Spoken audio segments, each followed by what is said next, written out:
Most of these children today are so messed up from TikTok, they can't even focus on one page of a book, any book, because all they do is scroll. Have you ever seen someone on TikTok, how fast they change video? Yeah. Their minds are gone. You can't even sit them down and teach them anything. Whose fault is that? Hear me out. Is it the Matrix fault or is it the parents' fault? Well, very interesting. And I do think that parents certainly have a huge part to play. Because before it was the, sorry to interrupt you, but before it was this, right? Before it was the phone, we'll say it was the school system. Yeah. There was two types of parents. The one that dropped off the kids, met the parents, met the teachers, met the principal, saw what's going on, put their toe in the water, felt acclimated to leaving their child there. Yep. And the other one was like, see you later. Bye. Yeah. Yeah. True. So is this just a different version of where we've been? Is there a matrix or is there just laziness? I don't think there's necessarily a matrix, but then you have to look yourself and ask the question. If a government's going to come along and say to a social media company, your social media product is designed to get people addicted, and as a responsible company, not responsible, competitive company, you're developing your product to be as ruthless as possible, because that's what you're going to do. Yeah. But we don't want you to say X, Y, and Z. You're not allowed to promote racism. You're not allowed to promote hate speech. You're not allowed to promote misogyny. We do want you to promote transgender ideals. And we do want you to promote gender fluidity. We do want you to promote whatever else. And never have a conversation about the fact that maybe we want you to promote discipline and hard work and these other things as opposed to being a clown. Why? Because they are using these machines to promote garbage. Why don't they use it to promote anything constructive? So check this out. We're in the land of the free.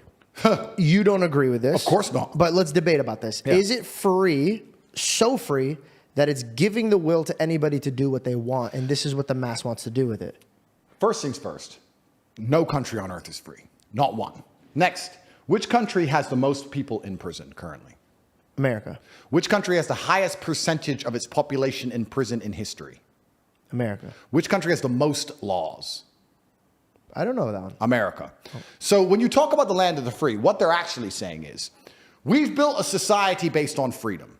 Of course there is no freedom, because true freedom is anarchy. So I'm not even advocating for it. But that's what I'm saying. Do you think it turned that way because of that? No. But here's the psyop. Yeah. Every single country has its own version of their restrictions and rules. When I go to the UAE, I feel very free because I can say anything I want. I don't want to say the things that would land me in jail. If I insulted Islam or insulted the leaders of Dubai, I'd go to jail. Yeah. But I don't want to. It doesn't cross my mind. So I speak and feel free. In America, if you go to America and you talk pro-LGBT, pro-agenda, pro-democrat, pro all these things, you think you're in a free country because you're saying all the things you're allowed to say. If you start saying the things you're not allowed to say, you'll learn that it's no more free than Saudi. It's just there's a different set of rules of what you're allowed to say. So what we have... Please let me make this point pertinently clear. Your ability to speak freely is directly correlated to your insignificance. When nobody listens to you, you can say what you want.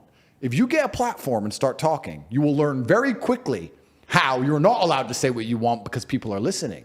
You're free to talk in an empty room. You're not free to talk to millions of people who are paying attention to you. So what we have now in the West is a society which is only linked and only bound by this false idea of freedom. Because we don't no longer believe in a flag. You look at Russia. All Russians respect Russia. They all respect the Russian flag. They respect the Russian identity. You can be Christian, you can be Muslim, but we are Russians. And when they're attacked externally, they unify as a Russian people. America doesn't have that. Half America hates the flag. They've turned the colors against each other. They've turned the religions against each other. They've turned the political parties against each other. Nothing unifies. When a house is divided, it falls. Yeah, house is divided, it falls. Nothing unifies America besides the illusion of freedom. So, when you have the most controlled nation on earth with the most laws and the most people in jail, and the only thing that's preventing absolute anarchy and unifying the people is the illusion of freedom, how do you do that? What you do is you make sure that nobody's free to do anything important, like speak about important issues, but you allow people to be free to do dumb shit. So you allow them to be as free as they want, to chop their dick off, changed their name, changed their pronouns, and be clowns. So then you could say, well, we're a free nation. Look how stupid this idiot gets to act. And you sit and say, well, I don't want to do that. I want to talk about the educational system, and I have a large podcast, and everyone's listening to me. Delete him. Ban him. Whoa, whoa, whoa, whoa. First Amendment. No, ban him. Oh, he's still talking. Oh, there's demonstrations. Jail. Well, I thought we were in a free country. Oh, you are free. You can chop your dick off. But I don't want to do that. So the whole thing is a scam. And only the Western countries even promote this idea of freedom. And it's a scam freedom, as I've just described, whereas other nations don't do that. Saudi Arabia will not say, we are a free country. They will say, we are God-fearing. We're an Islamic country. We don't care about freedom. We care about worshiping God and living true to God. Now, I actually, as a person, like the rules I understand. Even if I were to play a game I don't particularly like, right? Even if I was in a situation, even if I don't like the rules of life. Let's say you made me move to some random country, Kuala Lumpur. I don't know the rules of Kuala Lumpur, but I have to move there. I don't even know what that is. Yeah, but I have to move there, and you give me the set of rules, and I read them. I'll respect that. What I don't respect is going to a country and reading the rules. First Amendment, freedom. I'm like, oh, cool. And then they get you. It's a mirage. It's a mirage. So at least in other nations, you know the rules. You wouldn't go to Moscow walking around with a "fuck Putin" t-shirt. No. No, what? See, you know the rules. Yeah. So that's the biggest illusion that's going on. So when you're talking about we have so much freedom, absolutely and utterly not, sir. I'll disagree with you on that point. There's no freedom at all. In fact, there's less freedom there is in other places, and you don't even know what you're free to do anymore. Depending, you can riot if you're BLM, but if you're the Republicans and you riot, ooh, jail.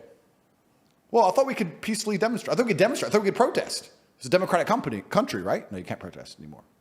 There's protests in France. They're all getting locked up.